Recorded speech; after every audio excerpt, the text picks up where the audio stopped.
अब शुरू होता है निकोला टेस्ला की ज़िंदगी का वो हिस्सा जिसमें उन्होंने चौंका देने वाले कई आविष्कार किए। उनके और एडिसन के बीच में छिड़ा करंट वार। एडिसन की कंपनी छोड़ने के बाद टेस्ला ने उन सारे आविष्कारों को पेटेंट करवाने का काम शुरू किया जो उन्होंने एडिसन के साथ काम करने के दौरान किए थे। टेस्ला कुछ इन्वेस्टर्स से भी मिले और उनकी मदद से उन्होंने मार्च 1885 में Tesla electric light and manufacturing company की शुरुआत की। लेकिन बाद में उनके इन्वेस्टर्स ने उनको धोखा दे दिया और एक दूसरी कंपनी बना ली और टेस्ला की कंपनी से अलग हो गए। 1886 में टेस्ला अल्फ्रेड एस ब्राउन, जो कि वेस्टर्न यूनियन के सुपरिटेंडेंट थे, और New York attorney Charles F PACS से मिले। उन लोगों के साथ मिलकर अप्रैल 1887 में टेस्ला ने टेस्ला इलेक्ट्रिक कंपनी बनाई। अब एसी इंडक्शन मोटर के सपने को साकार करने में रात दिन एक कर दिया टेस्ला ने, और एक दिन वो सपना पूरा हुआ और उन्होंने 1887 में एक ऐसा इंडक्शन मोटर बनाया जो कि एसी करंट पर चलता था। 1888 में जब जॉर्ज वेस्टिंगहाउस जूनियर को इस बारे में पता चला कि टेस्ला ने एसी इंडक्शन मोटर को बना लिया है, तो वो उनसे मिले। जॉर्ज वेस्टिंगहाउस जूनियर अमेरिका के बहुत बड़े बिजनेसमैन थे। जॉर्ज वेस्टिंगहाउस जूनियर को लगता था कि इलेक्ट्रिकल डिस्ट्रीब्यूशन के लिए एसी करंट में ही अपार क्षमता है। जॉर्ज वेस्टिंगहाउस जूनियर को टेस्ला के इंडक्शन मोटर की ज़रूरत थी क्योंकि वो एसी पावर सप्लाई यूज़ करता था। उन्होंने टेस्ला को $54,500 की मासिक फ़ीस पर एक साल के लिए हायर किया और इसके साथ ही टेस्ला को उनकी इंडक्शन मोटर और ट्रांसफार्मर डिज़ाइन के लिए $60,000 भी दिए।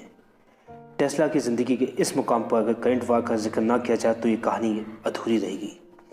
जॉर्ज वेस्टिंगहाउस जूनियर एडिसन के बहुत बड़े कॉम्पिटिटर बन गए क्योंकि वो एसी सिस्टम की मार्केटिंग कर रहे थे और एडिसन डीसी की। एडिसन डीसी सिस्टम को एसी सिस्टम से अच्छा तो नहीं बता सकते थे, तो इसीलिए उन्होंने एसी सिस्टम की नकारात्मक छवि बनाने की कोशिश की और एसी सिस्टम को बेहद खतरनाक बताया। एडिसन ने लोगों के बीच में जाकर जानवरों पर एसी करंट का इस्तेमाल करके ये दिखाया कि ये कितना ख़तरनाक है। ये देखकर लोगों ने एसी डिज़ाइन पर सवाल खड़े किए। शुरुआत में एसी करंट सप्लाई की वजह से कभी कभी शॉर्ट सर्किट से आग भी लग जाया करती थी, जिसकी वजह से लोगों में डर बैठ गया था एसी करंट को लेकर। एडिसन कोशिश करते रहे पर जॉर्ज वेस्टिंगहाउस जूनियर अपने तरक्की के रास्ते पर चलते रहे क्योंकि एसी सिस्टम से होने वाले फ़ायदे बहुत ज़्यादा थे।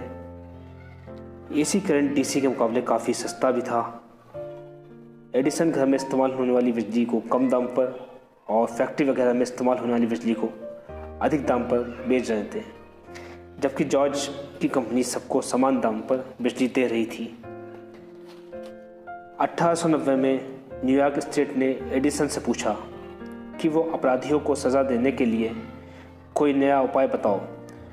बदले की आग में जल रहे एडिसन ने अपराधियों को सज़ा देने के लिए उन्हें एसी करंट का झटका दिलाने का सुझाव दिया। एडिसन के इस कदम से जॉर्ज वेस्टिंगहाउस की कंपनी की बहुत ज़्यादा बदनामी हुई।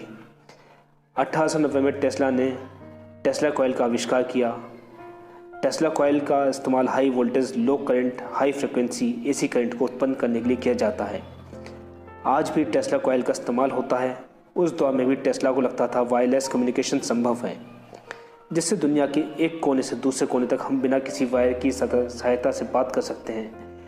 उन्होंने एसी करंट को और अच्छे तरीके से बनाने के लिए steam power reciprocating electricity generator की व्यवस्था की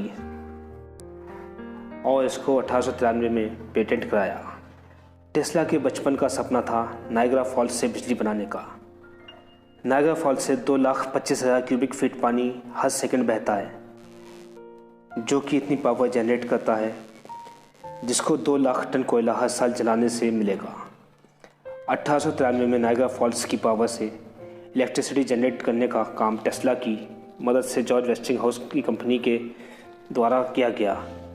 ये बहुत महान उपलब्धि थी जिससे एडिसन को बहुत नुकसान हुआ और इसी कारण एडिसन को उनकी खुद की कंपनी ने एसी सिस्टम का विरोध करने के लिए उनको डायरेक्टर के पद से हटा दिया। 1896 में टेस्ला ने एक विशाल इलेक्ट्रिक मोटर और जनरेटर को नायग्रा फॉल्स में इंस्टॉल किया और फिर शुरुआत हुई इलेक्ट्रिकल युग की, जिसने अमेरिका के घर घर में रोशनी पहुंचा दी। इसके साथ साथ एक औद्योगिक क्रांति की भी शुरुआत हुई, क्योंकि अब बड़ी बड़ी मशीनें एसी के इस्तेमाल से चलाई जा सकती थीं। टेस्ला ने 1890 के बाद वायरलेस इलेक्ट्रिसिटी पर प्रयोग करना शुरू किया, यानी कि बिजली को बिना किसी वायर के एक जगह से दूसरी जगह पर भेजना। टेस्ला इस प्रोजेक्ट पर काम करना चाहते थे, लेकिन उनको इसके लिए लगभग $2 लाख की ज़रूरत थी। वो जॉर्ज वेस्टिंगहाउस जूनियर के पास भी गए, लेकिन जॉर्ज ने $6000 देने के लिए कहा, जिसके बाद टेस्ला बहुत सारे इन्वेस्टर्स के पास गए, लेकिन सभी ने उस प्रोजेक्ट को समझा ही नहीं। उनको भरोसा ही नहीं हुआ कि ऐसा भी हो सकता है। इसीलिए सभी ने टेस्ला के प्रोजेक्ट में पैसा लगाने से मना कर दिया। लगभग 10 साल तक टेस्ला इलेक्ट्रिकल पर कई प्रकार के प्रयोग करते रहे।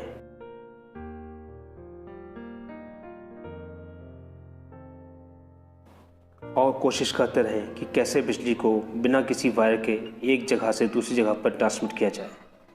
सन 1901 में टेस्ला जेपी मॉर्गन से मिले, जो उस समय अमेरिका के सबसे बड़े फाइनेंसर और बिजनेसमैन थे। उन्होंने टेस्ला के प्रोजेक्ट में इस शर्त के साथ पैसे लगाने को कहा कि वो उस वायरलेस पेटेंट के होने वाले प्रॉफिट में 51% की पार्टनरशिप देंगे।